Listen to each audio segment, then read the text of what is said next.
office is running. Then he calls us in from the hallway. He's behind his desk. The computer monitor is turned toward us. There are 3 chairs for us to sit in. I sit in front of the MRI image on the monitor, to the side of the other 2 chairs. My mom sits next to me, my dad next to her. I don't understand the image in front of me.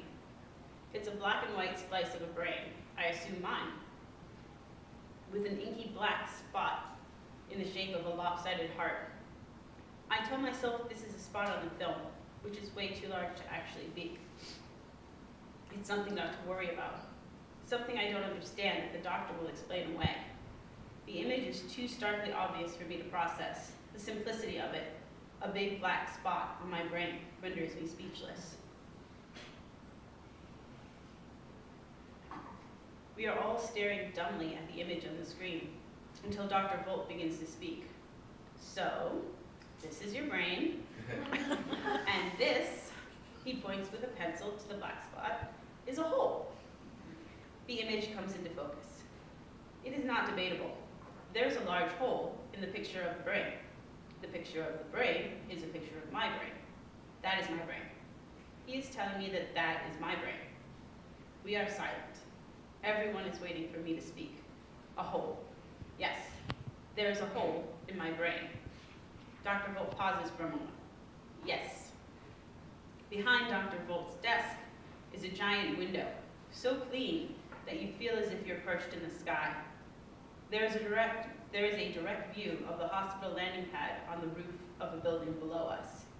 During our conversation, a small helicopter has arrived, and tiny doctors and tiny nurses are attending to the figure swaddled in blankets on top of the tiny gurney.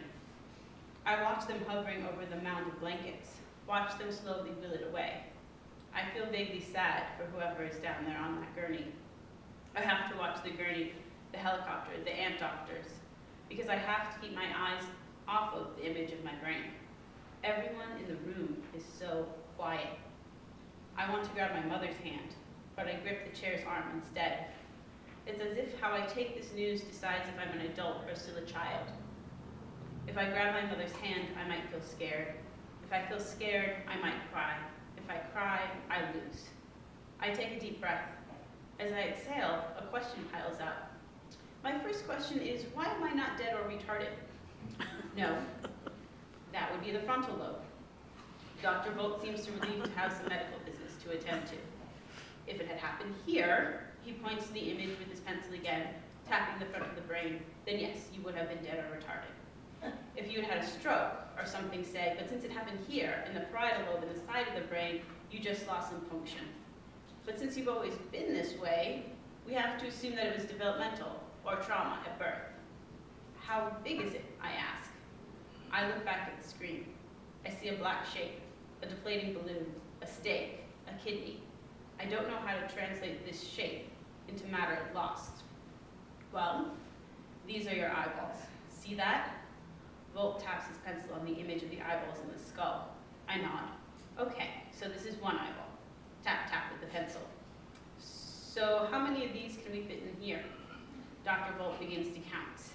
1, 2, 3, 4, 5, 6, 7, 8, 9, 15, 20. So about 20 eyeballs.